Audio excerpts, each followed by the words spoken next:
Hi everybody, it's great to be back here again. Tomorrow's Friday, Parashat Vayetzeh. And this week's portion I want to focus on the verse in chapter 29 where it says that Leah was hated. This is a very difficult verse to understand. What does it mean that Leah was hated? The previous verse said that Jacob loved Rachel more than Leah, but the next verse says actually that she was even hated and God had mercy on her. He opened up her womb. But how could it be that the husband hates his wife, Leah? That's a terrible thing. And of course, the simple understanding, and there are many explanations over here, what is that hatred coming from? The Talmud has an interesting explanation. That's not, Leah wasn't the one that was hated. Leah was the one that hated. She hated what she heard. She heard the terrible tragedy that she was going to be given. There were two daughters, Leah and Rachel. And Leah, the older one, was going to be given to the older one, Esau. And she hated this kind of behavior of who Esau was, and she didn't want any part of it. So she was crying and all that. So the Torah says God saw how much she cried, and she was bitter over, God forbid, marrying someone like Esau, and God blessed her, and he opened her womb and all that situation. But that, of course, is according to Midrash. That's another level of understanding. But the simple understanding is very, very clear that Leah is hated over here by Jacob. And the question is, why would Jacob hate his wife? And the simple, of course, explanation, getting back to what I started, was that we all know that Jacob was cheated and it was a fraud. It was he was swindled, and he was supposed to be given Rachel on the onset. And what happened was he wakes up in the morning, and it was Leah, and she participated in this. She played along, right? Although Rachel gave the signs to it and all these things, but Jacob looked in a way that she's like her father. A swindler, a crook. And that caused that hatred. So what does someone do when they start off on the wrong foot in a relationship? That's exactly really what happened here. We learn a beautiful thing from the whole story of this hatred against Leah. So when someone starts off and there are two people that are not getting along together, and one of them really loves the other one, and the other wants to get along with the other person, but they wrong them. So what do they have to do? They have to try to rebuild that relationship, start again from the beginning, start from scratch and do it the right way. And that's one way of looking at this beautiful message we learned from the hatred that Jacob had in the beginning towards Leah. But another way, of course, is we see, this is part of that same explanation, we see also that Leah's determination here is not coming from a very small individual, a very, very egoistic, person in this world, like most people are, that are just mundane individuals that don't think about spirituality, think about their goals in this world and what life is all about, what the important things of life are all about. But they're on their personal, they're here just to enjoy this world, to go through it, but not to think about the ideals of what really the true meaning of life is all about. And that's what our forefathers were and our matriarchs were. They were 100%. Everything they did was for the sake of heaven, to do the most important things, to show us the most important examples, to pave the way for life and show us how to do it. And that's really what they were all about, our wonderful forefathers, our matriarchs and patriarchs. And that's what Leah is really doing here. She's not in it for herself. This is nothing about that. On one hand, she's hated.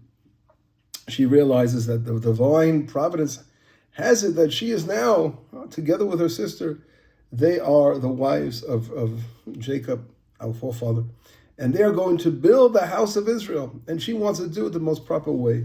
And number one, she wants to rectify the wrong that was done to Jacob in the beginning, and she wants to show how much she's devoted to her husband, Jacob, and he's going to show that she is 100%, as we say, lishma, for the sake of heaven. And she does this, we see, slowly. It's amazing. As each child is born, the name she gives to each of her children, the first name, Reuven, God saw her poverty. In other words, and here we have to understand, and therefore now my husband will love me. So, God saw, what is my poverty? The poverty is her again, as we said before, her desire to really rectify and to do, and she really so badly wants to do the right thing and to make good that relationship in her husband, and now her husband will love her. So God saw her true goal in, what does it mean that God saw my poverty? He saw her inner heart, how she really means just to mend this whole thing that the way it began on the wrong foot. And then it goes on, the next child, God listened to me, that I'm hated. Right? Again, listen to why. Again, that inner reasoning.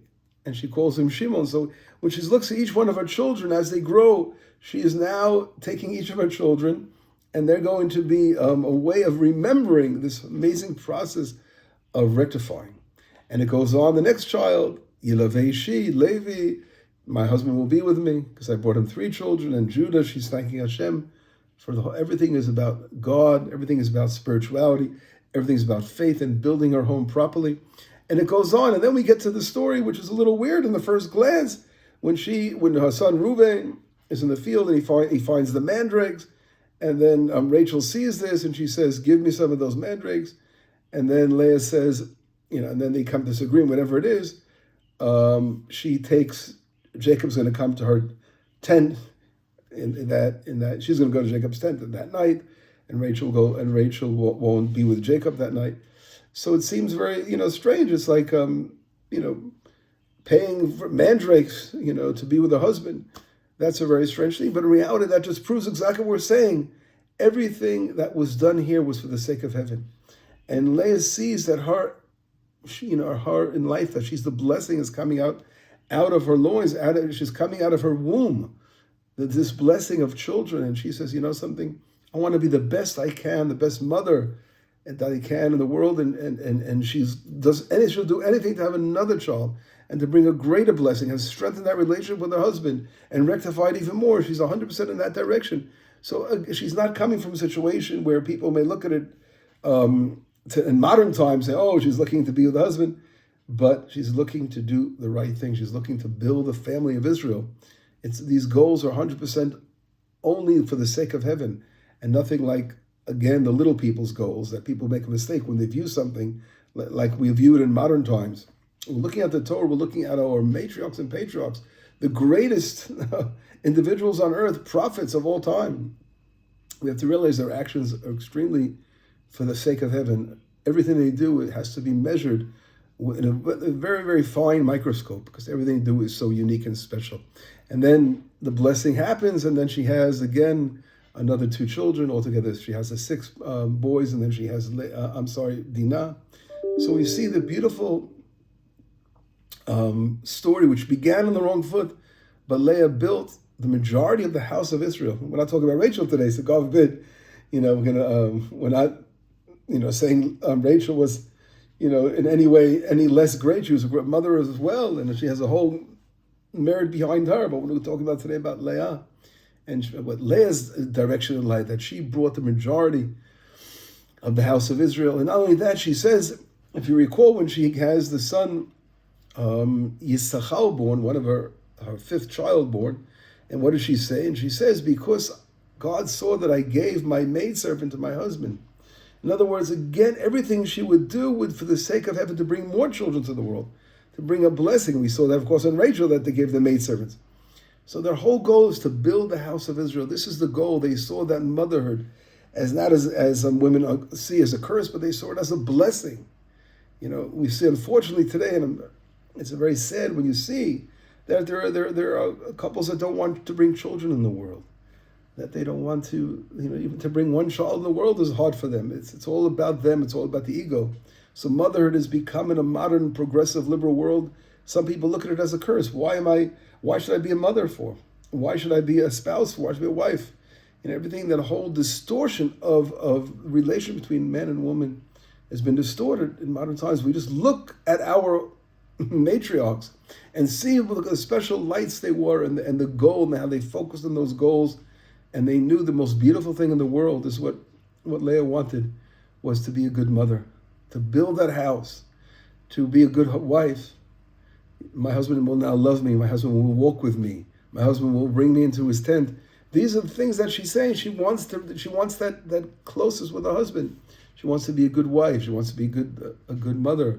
And she wants to be, of course, a great, and most important, a great servant to God, to Hashem. Everything she did in life is based on all those things. And she saw that, and she was so proud of those goals, and demonstrated such amazing nobility, the way she presented that and she went about it, and everything she did was for the sake of heaven. And even with the mandrakes, I said before, so she's going back to the Garden of Eden when men and women were naked and they didn't feel anything. Why? Because everything was for the goal of heaven.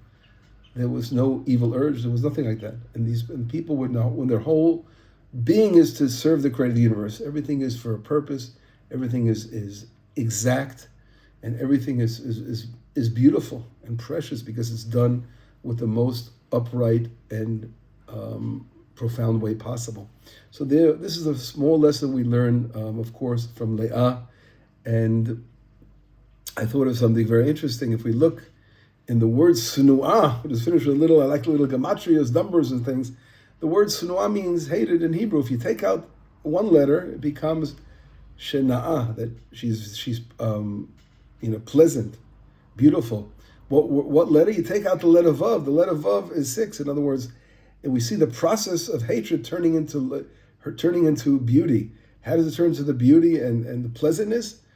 After, again, her 6 children. The vav is the 6 of the children that Leah had. And these 6 children, through building her family and showing devotion to her family, she turned that hatred into love and built that relationship with Jacob in such a most beautiful, profound way that we see when Jacob gets angry in the portion, and he gets angry at Rachel, he doesn't get angry at Leah.